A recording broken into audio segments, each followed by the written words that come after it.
Hey, everybody, and welcome to another edition of Shooting the Breeze. I, as usual, am your friendly neighborhood soda, joined, as always, by my co-host, Ben Rayner. How are you doing today? Doing good. I'm excited to talk about this. Man, one of my favorite film franchises. Well, since it is that, you introduced it. And I came up with the idea of, you know what, with all the MCU talk, we'll then take a break from the MCU, then talk about the old comic book movie that started it all, the X-Men franchise. Well, it started what, per se? Because technically, Superman, the movie's the one that started it all. No, but they say, and I have to agree, X-Men is the one that kicked off the golden age. Oh, the modern age. Gotcha. The modern age comic book movie.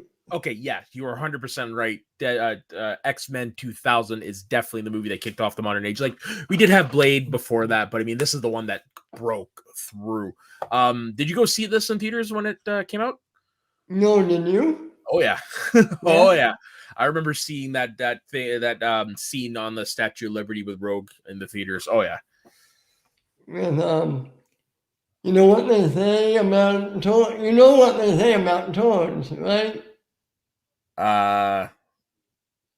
No, it's, you know what happens to toads when they're struck by lightning? The same as everything else.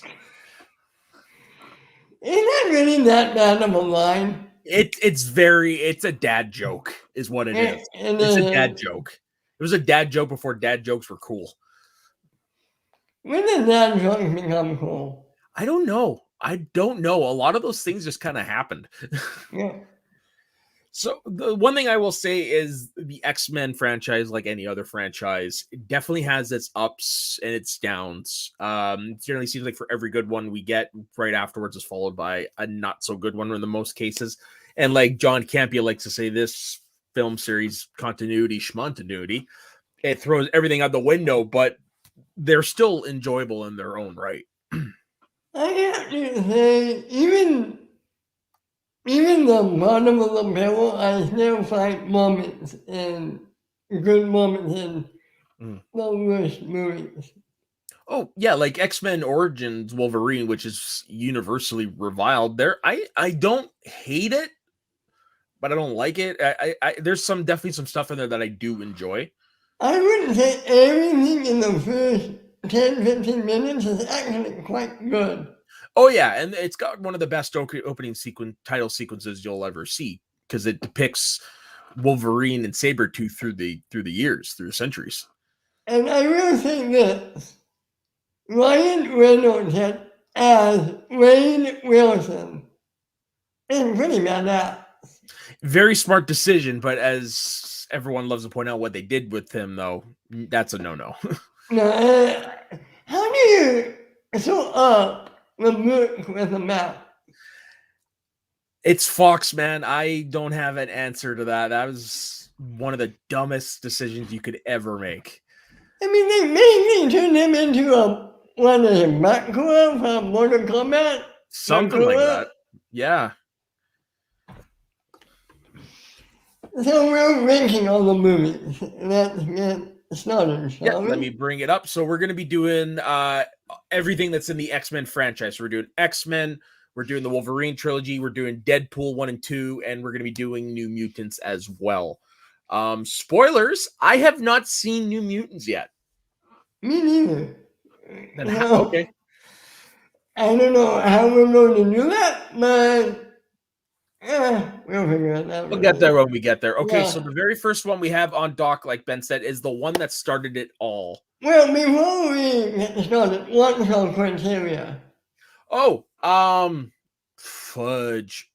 You kind of caught me, put me on the spot with that one. Well, I mean, it's something you should. Okay, so we'll go ensemble performances. Okay. Villains? Yep. And romantic moments. You see romantic moments? Dramatic. Oh, dramatic. Okay. Those are three good ones. Okay. I was like, romantic. Not everyone has a romance in these movies. Well, I mean, there might be a romance in all of them. From one degree to another degree. You know what? You're not. Well, Logan. Okay. Because otherwise that'd be getting really creepy. Ben, Yeah. so you have the Xavier Mansion behind you in your background, right? You know where that is located? I'm getting right by you. Victoria, British Columbia, Canada. Right. Yeah, it's also the same mansion used as the Luther Mansion in I Smallville. know. Yeah. And there's another thing it was used for, but I can't remember. One of my really good friends went to school near that school. Oh, nice. Yeah. So yes, let's kick it all off. We're gonna go with the one that started it all, X-Men 2000. This revamped the superhero genre.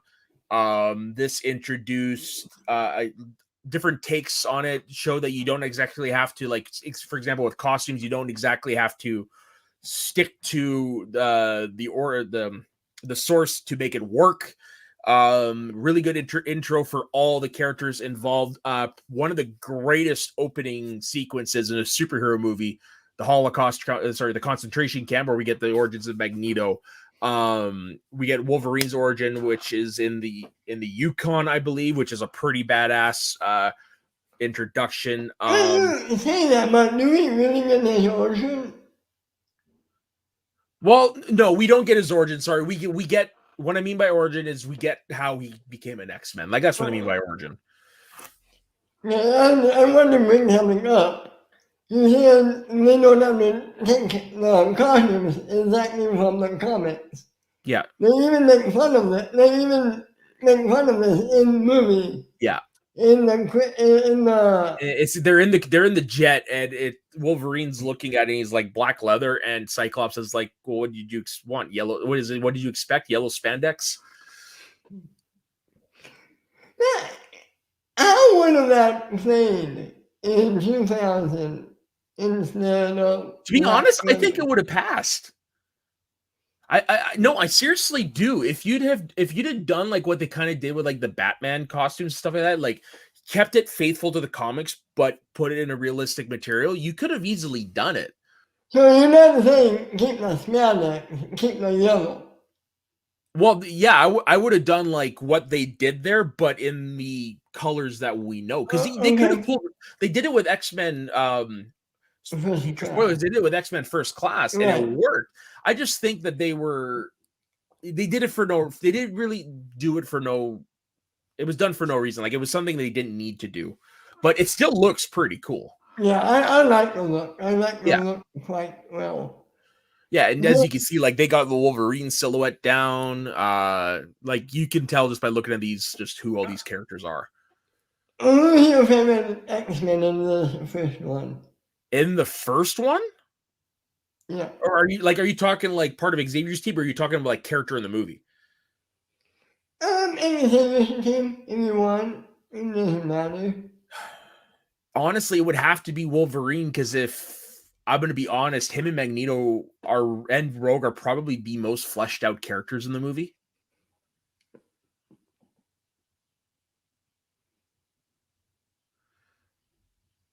Well, Taco. Yeah, I would actually agree with that. I wouldn't put the first one in A tier, or in S tier, sorry. No, I would put it in A tier. Yeah. Like, it's a good enough movie, but when you look at what's coming afterwards, it doesn't really hold up as well as you would think. No, I mean, it's still great and it's still iconic, but yeah, the story isn't quite there yet. No. And you do have some pretty kick-ass moments. But yeah, so we're going to A tier it is. So next up, hi, Taco. And for those of you who are unaware, if you are watching, after this, there will be the all-night taco stand where Taco is going to be trying to pull an all-nighter because he starts his night shifts tomorrow. So definitely join that show for shenanigans. But next up on the X-Men list, we have what for a long time people were calling one of the best superhero movies ever made. X-Men 2, X-Men United. I agree. This is a great. It's not like Endgame level, but I would put it in like the discussion for sure. Like I Would think you there are better ones, but this one definitely deserves to be in the discussion. would you put it in the same level as Winter Soldier? Seeing how that one's one of my personal favorites, yeah, I would put it up there. Okay. And this was like the first time we got to see like Wolverine like really do his berserker rage. The only thing that was really missing was the blood, but just got to see Wolverine just clean house on a bunch of soldiers was awesome. You're talking about kitchen scene, The right? kitchen scene, yep, Oh, love that.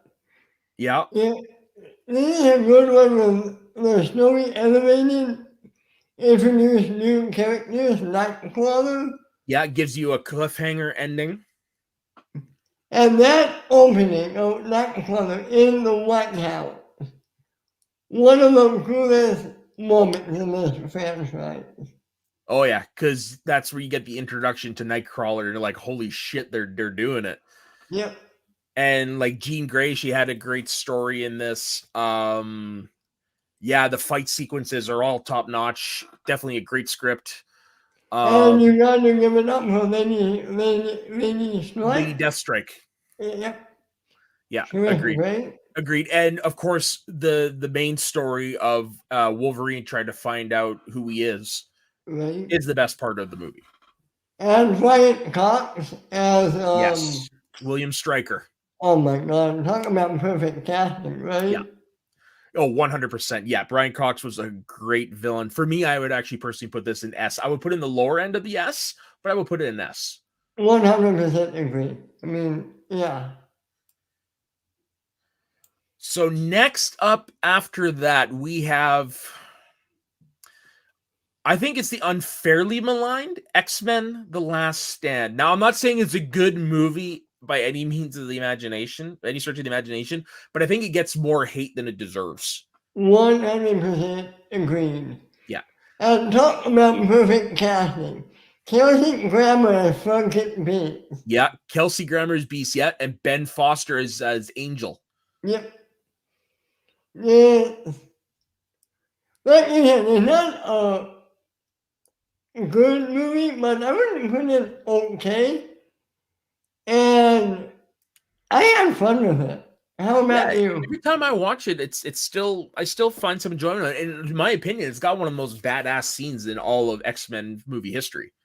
The fight scene at the end? No, partially, yeah. It's when Jean is on top of that mound and she's like going full supernova, and Wolverine, who's the only one who can get to her, he's crawling up to her, and as he's doing it, like flesh is getting ripped off the bone and regrowing, and it leads up to him stabbing her. Like that, hands down, is one of the coolest scenes you'll see in an X-Men film.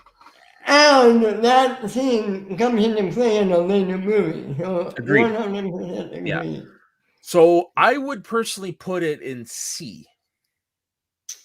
Yeah, I'm comfy with that. I'm comfy with that. Like I said, it's not the best movie, but it's definitely not like in low bottom tier. Now, next up, we have the universally maligned X-Men Origins Wolverine. Now, first off, that poster is pretty cool. It is a cool poster. Yeah. Can't say the same about the movie. Yeah, except for the first little bit, yeah. So you're talking about X-Men Origins Wolverine, Taco? Because yeah, it's not the best movie. I'm not gonna lie though, when I came out of the theater, I was all for it. Really? You drink the Kool-Aid? Well, no, I don't drink the Kool-Aid. It's just when I go in to watch a movie, especially a comic book movie, I don't go in to review it. I go in to enjoy myself, and like 9 times out of 10, I do.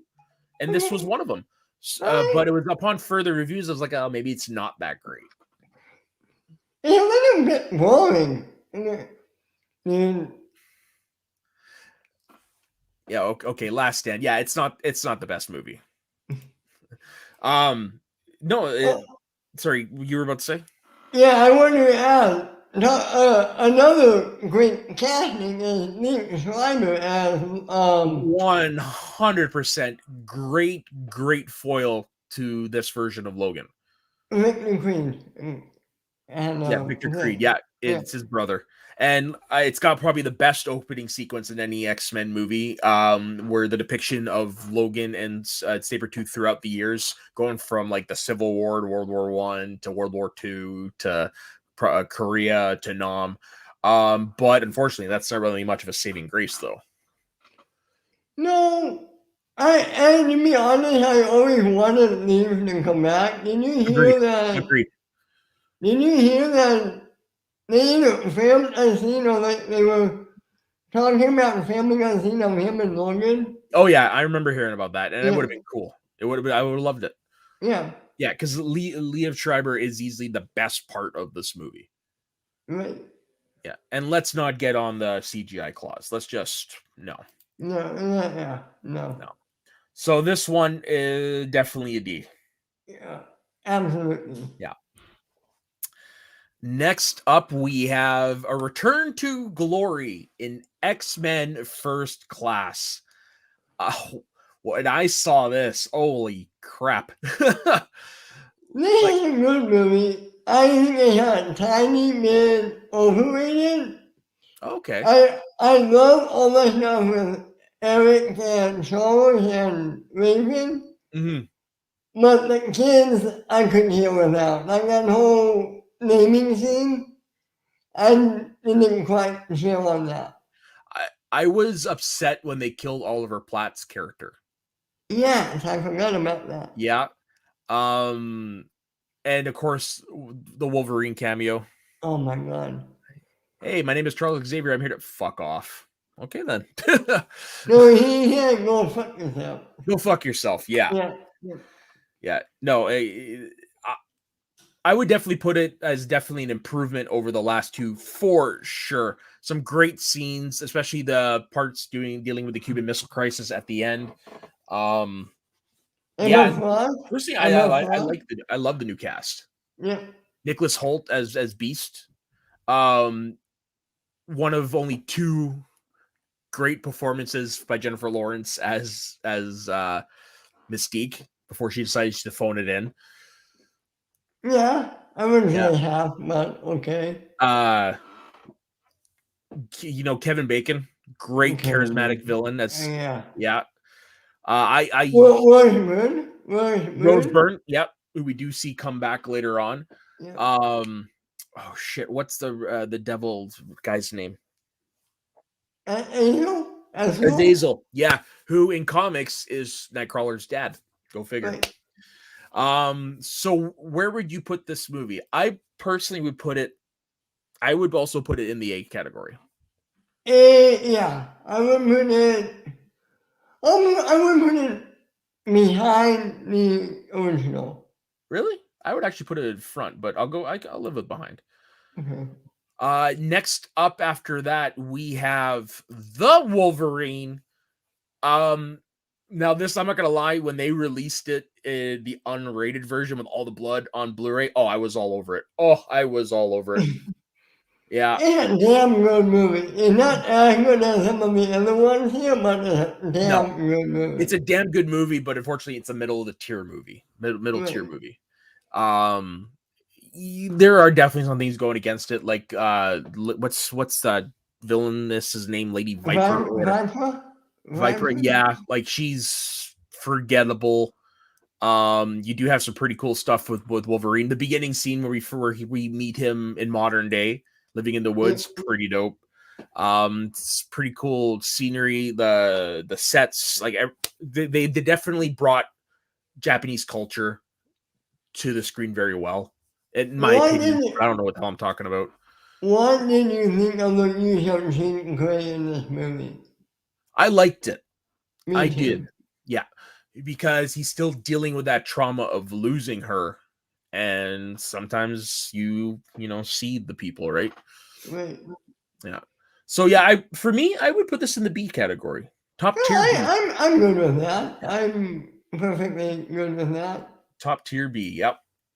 Now, next up, You had what people were saying was the best X-Men movie at that point in time. I wish there was a best. Including what's coming up on our list? The animated X-Men Flopper movie. Oh, yeah, I will agree with you there. X-Men Days of Future Past, the movie that rewrote continuity again. Yeah. No, this was a great movie. They also released a Rogue cut of this, which I don't know if have you seen the Rogue cut? Yeah, I didn't like it as much, to be Yeah, honest. it didn't really add much. Like, yeah, it gave us more Rogue, hence the name. But for the most part, yeah, it didn't really add much. And let's not forget, and then it introduced us to Ralph Warner. To who? Oh, that's Ralph. right. Yeah, to Ralph Boner. Yeah, no, this introduced us to the Fox Universe's version of Quicksilver, and oh my God, did they hit that out of the park? Who would have thought between Fox's Quicksilver and MCU's Quicksilver that X-Men would have the better one? I don't think anybody would have called that. No. I really don't, because everyone knows how. But at that point, Evan Peters hadn't really made his presence known. Like, he was starting to, but not really. Whereas Aaron Taylor Johnson, when he did Avengers: Age of Ultron, like, he was already in high profile movies. He'd done Godzilla by that point, so he was definitely the bigger name going into it. But yeah, Evan Peters spoke to him. Here's some trivia for you. I'm guessing you know this. Aaron Taylor Johnson and Evan Peters were in what movie together? Are you serious? Kick ass. Come on. Okay. I didn't know. That's one of those no-brainer ones. Yeah. No, this they took the premise of the comic book, but they made it their own, because in the comic book it's Kitty Pryde that goes back in time. But in the movie, you can't do that, because Kitty Pryde really has been introduced, but she's not really like she's not the person you would do that with. But instead, they made her the one that put Wolverine back in time, which I thought was interesting. So here's the thing: everyone talked about Quicksilver having the scene in the movie. Yeah. But I'll argue another scene in this movie that was in my top 5 favorite comic book scenes. Charles and Charles having a conversation together. Yeah. That was incredible. Very well acted scene. Yeah. Yeah, and who's your Professor X? McAvoy or Stewart? It's Stewart. Yeah. And no, McAvoy is amazing, but it's Stewart. Yeah, I agree. Yeah, it's Stewart. And I think this is, like, from start to finish, I think this is Fassbender's best turn in the role. Okay, I'll agree with you. And also, this brought back the original cast. It brought back Halle Berry as Storm. She was throughout the movie. It brought back Ian McKellen and Patrick Stewart. It brought back Famke Janssen and James Marsden, right? I always get them two mixed up. One of them was on Boy Meets World. That's Jason. That's Jason. James Marsden as Cyclops. You even had Kelsey Grammer returning as Beast in the brief scene. You had Anna Paquin returning as Rogue. You had Shawn Ashmore returning as Iceman. Like, you brought the original cast. It was pretty cool to see them come together, and at the very end they merged the universes into one and shit from there. Yeah. But as a movie on a whole, where would you put it? S tier, 100%. Above X-Men 2? Oh, for sure. Above X2? Yeah, above X2, personally. Yeah, I would agree. I would agree with the same. When was the last time you watched these movies? When was the last time you watched these movies? Not in a while. It's been a minute. Me too. I should dig them out and do a marathon. Yeah, me too. Yeah.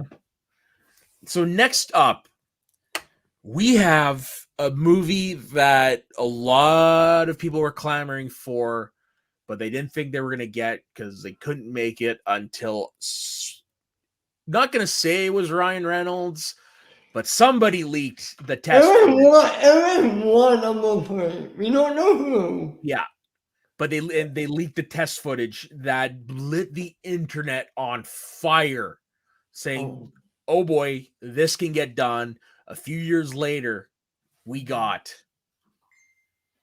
Deadpool. Oh, love it. This was a movie people thought knew was going to be good, but nobody knew that it would be this good.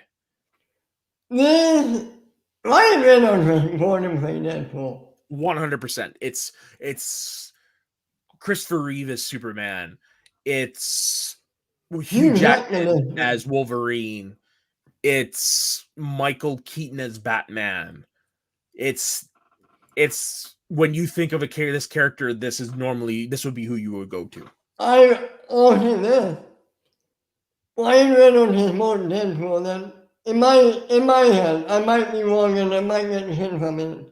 Ryan Reynolds is more Deadpool than unintentional Iron Man. For me. I think they're equally as perfect for their respective roles. Okay, I wouldn't put one above the other in that. Okay. But that's another one where like they are like Robert Downey Jr. is Iron Man, Ryan Reynolds is Wade Wilson. The only thing that knocks this down a bit for me is a villain. You don't like Jax? I like him. Or should I say Francis? Francis. I like him, but is he really that memorable? Yeah, like he's not as memorable as like say Vulture, but I mean, Okay. I still remember. I do remember some stuff. And we don't need to talk about his head person. Yeah, Gina Carano as April Dusk. We'll just ignore all that stuff. I thought she was great for what she had to do in that role personally. She was serviceable. One of the funniest moments was during her fight with Colossus, and her top kind of came undone as Colossus like, oh, like he just plays like the whole prude thing, and he's kind of covering her up with her hands. She's like, thank you. He goes back to beating the shit out of him. What did you think about Negasonic Teenage Warhead? I had no idea who this character was going into it. I had no idea she was a character for the comics. Brianna Hildebrand is amazing as Negasonic Teenage Warhead. Like, this is a movie where everybody was cast perfectly. Yeah, even Blind Owl. Yeah, Blind Owl. Like, oh my lord, like that is a great character. T.J. Miller as which one of the sidekicks is he? Isn't he Weasel or something? No, well, there's two characters in the comic books that is usually like a sidekick to Deadpool. Hold on. But yeah, T.J. Miller. Weasel, I think it is. Yeah. Okay, yeah, it is Weasel. Sorry, I was looking for like his actual name. Yeah, no, great as Weasel. Marina Baccarin is great as Vanessa. Like, honestly, who'd have thought they'd have turned Deadpool into one of the best romantic comedies ever made? Not me. Me neither. I drove to so fun story.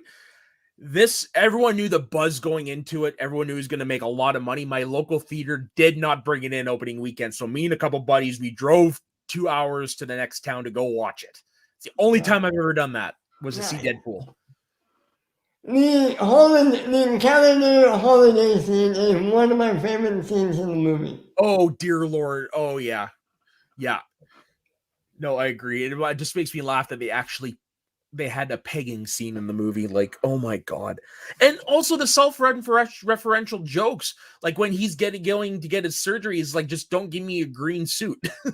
Or animated. Or yeah, a green or animated. Or when they had the Deadpool figure from X-Men Last Origins. Like they were just so on the nose. Like the references, the fourth wall breaking. This movie is S tier. This movie is S tier. Oh, absolutely. Okay. Remember the pizza thing at the beginning? Yep. Do you know what was the name of the pizza company? Not off the top of my head, no. Fridays. Really? Yeah.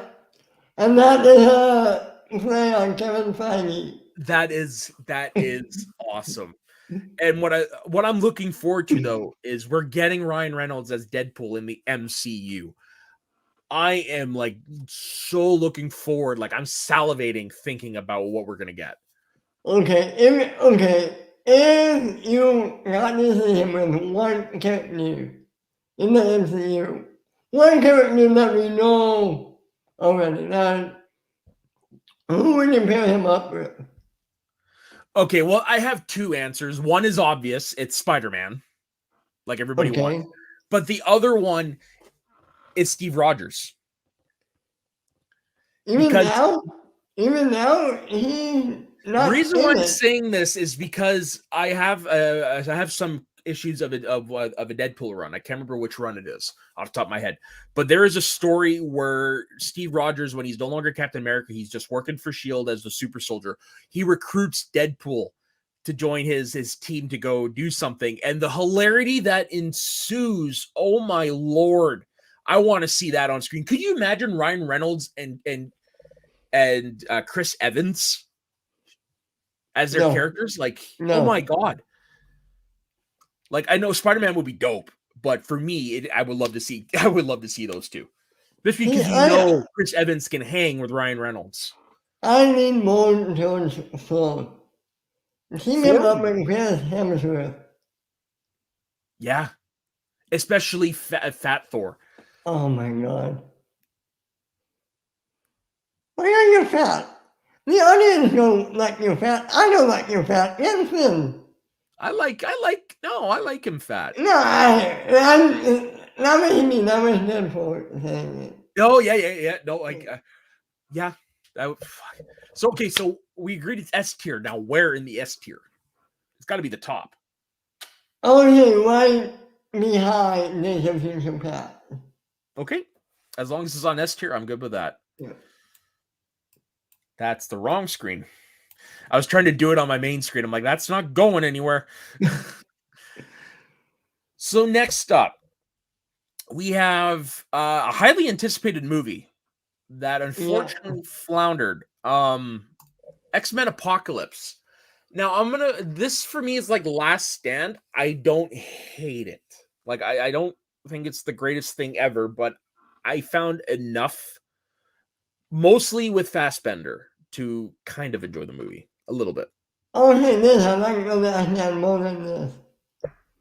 I Really, mean, it hit for you? it wasn't terrible, but it was so boring. And the only there are three memorable scenes in this movie. Mm. The Quicksilver scene. Yeah. Not as good as the first one, but it's still pretty damn cool. Mm-hmm.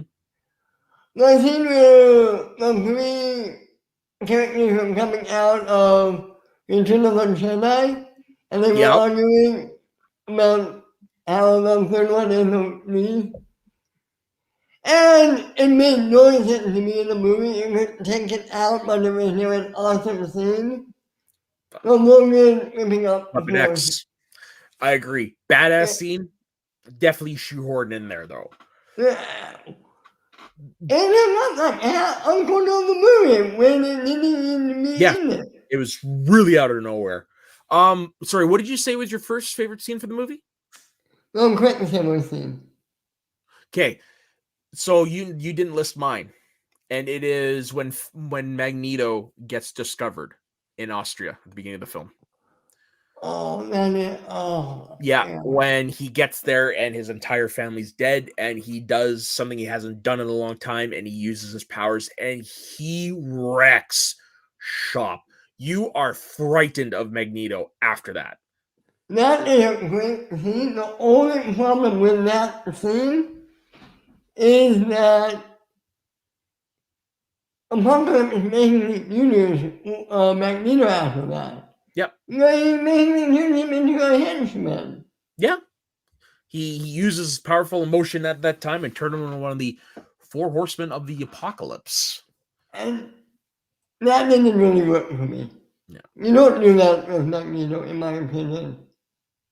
Well, it's also, I believe, a comic book thing. That's straight from the books. Oh, okay. Well. Yeah. So where would you put this then? Like I would put it in C. low NC? Yeah. Okay. How about you? No, that's perfectly fine with me. Like I said, there are parts of it that I enjoy, but it's not the best movie I've seen. Now next up, we have what is arguably the crown jewel of the Fox superhero genre. Oh no, there's no question about it, in my opinion. No question about it. This is one of, when you talk comic book movies, it's up there in the pantheon of the greats. In my opinion, this is the best comic book movie ever. Yeah, I would put this ahead of everything. Now, well, there's two ways to look at this.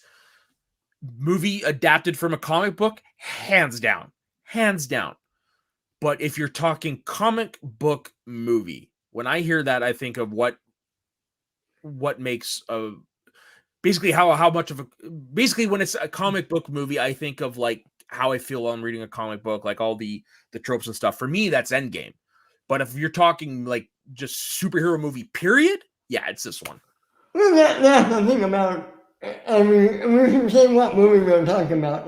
Yeah, it's Logan, and this was the only first poster I could find that would actually work on here. This is a poster I wish I have. If you actually look at the tier ranking, it's the one with the claws. I have that framed in my living room, the full one sheet. Okay, this is where I come from. As a movie, period. Yeah, in the past. for sure. Because, It's like Dark Knight level. because I love Endgame. I love Endgame. Yeah, But that's not putting blinders on. There was some plot holes in that. of course. But name me a movie that doesn't. Yeah, I'm trying to think of some. No. Touche.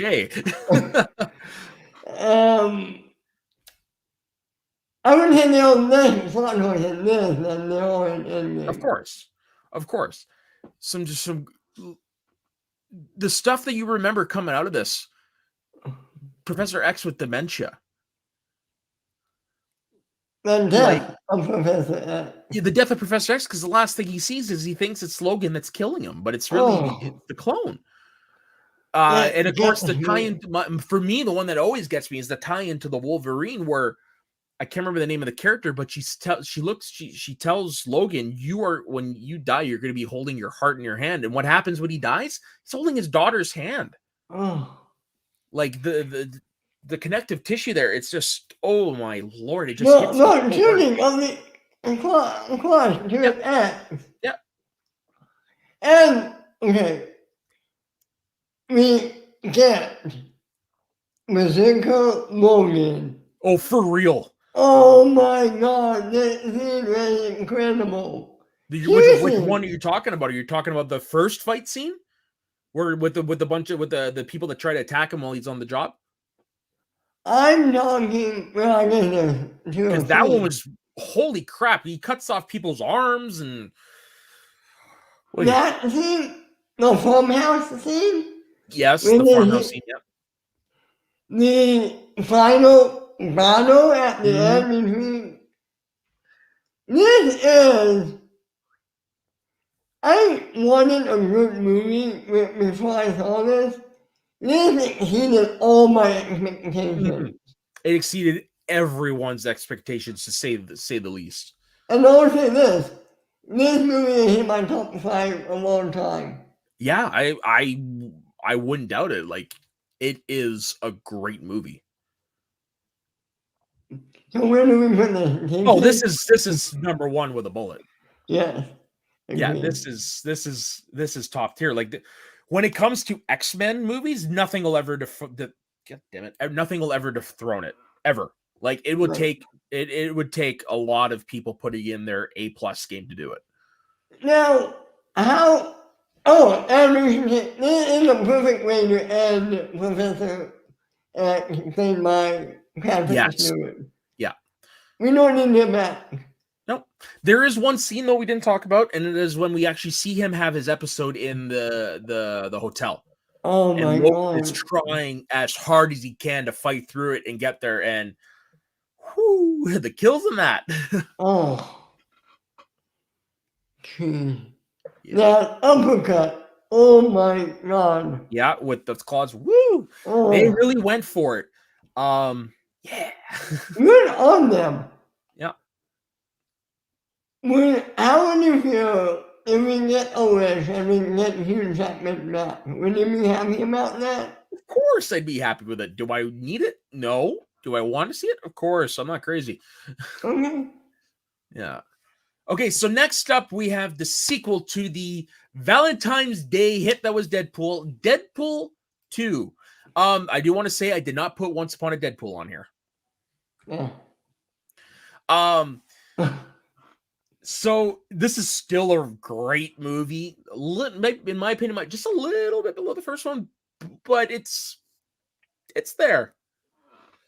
Could I just say, after Terminator 3, they hit the best Terminator sequel?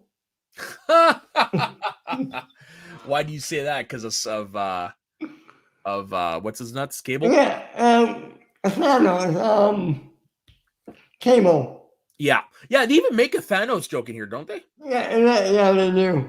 Yeah. No, this movie has it all. It's got the laughs, it's got the adventure, it's got the emotional story that we got in the first one, but this time with her dying. You get great cameos. Like, who the fuck saw Brad Pitt coming? How about Matt Damon and Alan Tudyk? Right. That's true. That is a good one. But the Brad Pitt one, because it happened so quick. Like, Yeah. I gotta admit, when it happened, I didn't compute. Like, I was like, no. Yeah, like, oh? Yeah, pretty much.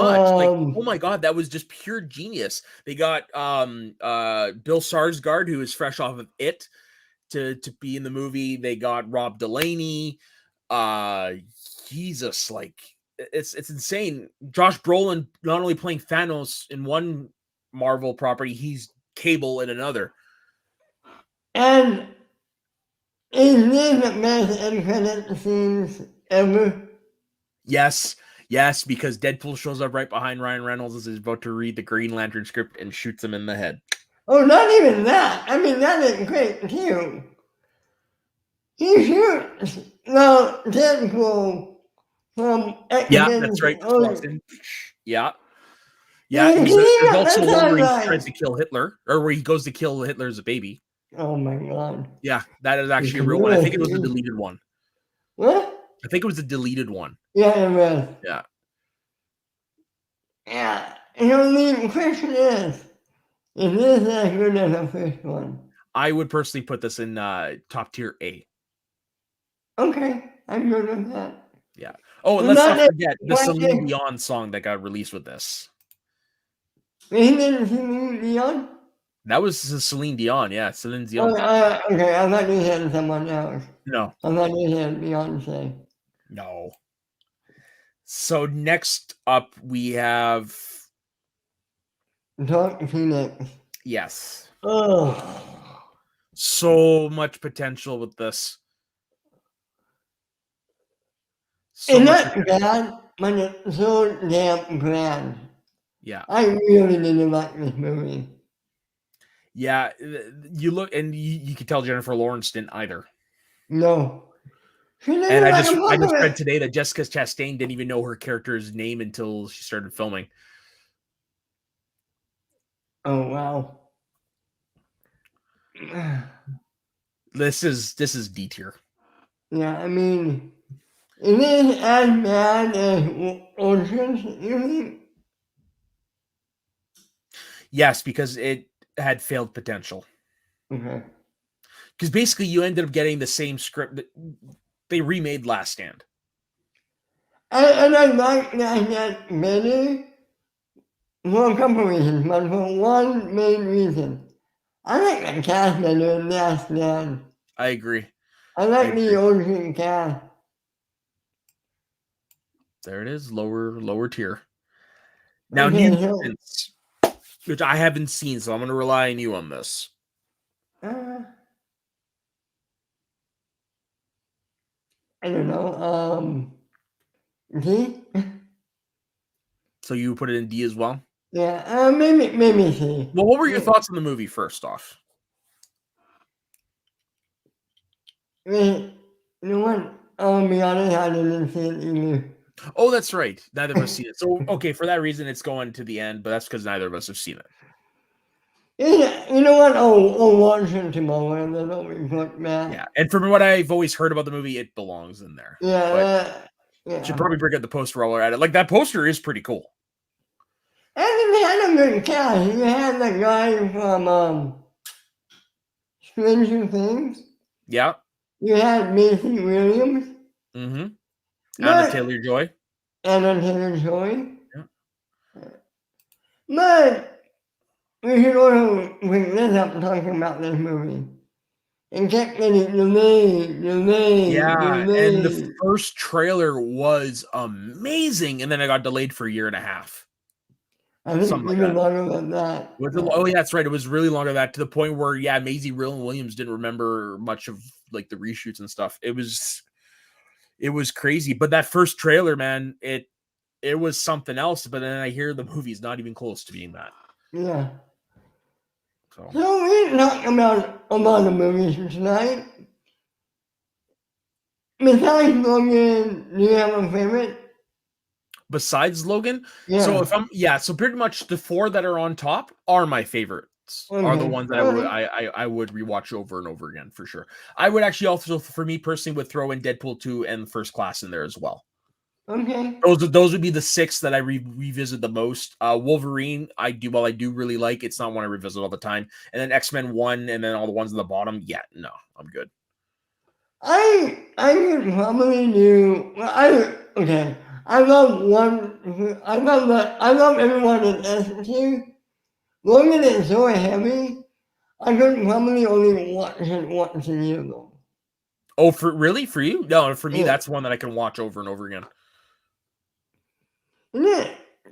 Oh, man, to me, it's a perfect movie. Yeah, I'm not going to argue. It is a great movie. The foreshadowing they put in there, the world building, the character development. You know, we should also bring up probably the best trailer to this day of any movie. Yep. Johnny Cash. Johnny Cash is hurt. Oh my god. That is a perfect marriage of song and movie. Like, holy shit. Every time I hear that song, I think of Logan. Me too. I don't even think of Walk the Line. I think of Logan. Yeah, I don't think of Cash. I think of Logan. Walk the Line is the autobiographical movie. No, I know, but I don't know if that song is in that movie. No, well, first off, Trent Reznor wrote Hurt. He was born way after the events of that movie. And second of all, it came out in the early 2000s, that song. Okay. Yeah. All right. Yeah. So, I mean, I think that's it. Is there anything else you want to go over? No, just I'm looking forward to seeing what's gonna happen when the X-Men join the MCU, because it's gonna happen. It is in a few years, but it is. Why don't we do a little fan casting? Is there anybody you want to see play Logan? No, because I can't picture anyone that's not Hugh Jackman in the role. But I will say this: the other characters, I want that young cast to come back. I do, because I want to see because they are all talented. I want to see what they can do with a good script. Yeah, but I don't think Kevin Feige will bring them back. Oh no, yeah, I know. That's just my. If they were to go fan casting, that'd be the closest thing there is. Because I don't right now I can't picture anybody playing Logan, but two, I'm just having a hard time trying to cast people to play the other characters. Yeah, it's tough, but definitely we got plenty more to look forward to. So Ben, where can everybody find you? You can find me at my Twitter. Oh, should we talk about what we're doing for Halloween? Yes, that is right. So what we are going to be doing for all of October, every week we're going to be reviewing a movie, but we're going to have some fun with this. We're going to do those like 80s, like cheesy horror movies. So like a Sleepaway Camp or something like that. Ones that I haven't seen, the one that Ben definitely hasn't seen. I looked on a movie we have to do or talk to you off air. Okay. I haven't seen it. We have to do this movie. Okay. And yeah. But yeah, that's what Ben and I are going to be doing because yeah, I think it would be a fun idea. It gives me a reason to watch horror movies. So yeah, me too. So Ben, where can everybody find you? You guys can find me at my Twitter at Ben_Rainy. Every Tuesday on Cinema Brief and Matt here. Every Saturday on Get Ready and Matt Smalldown. The last 2 weeks of Matt Smalldown have been great. 1 week we had Kate, the dead mother herself, and the next week after that we had Lord Kelly. Yeah, you this did. This week we're covering the stars. Not sure who we have on that yet, but yeah. And every Monday on Recapping the Past with Matt and a great fan, 50 Fans of Geek. Yeah, the international schmo. And as for myself, you can find me on my personal Instagram and Twitter at soda_the_saxman. You can find me on every goddamn show on this channel, pretty much. You can find me producing on Saturdays. Let's talk about Star Wars, but we are in our monthly break that we do. But tonight, definitely check out the all night taco stand. It's going to be a lot of fun. People are going to be popping in and out. Ben's going to be on at one point. I'm going to be on at one point. I believe 50 is going to be on at one point. Taco's got some great stuff he wants to talk about. So definitely go check that out. So on behalf of myself and Ben, don't forget to like and subscribe to this channel. Don't forget to like the video. And we will see you next week on Shooting the Breeze. So everybody, don't forget, stay sweaty.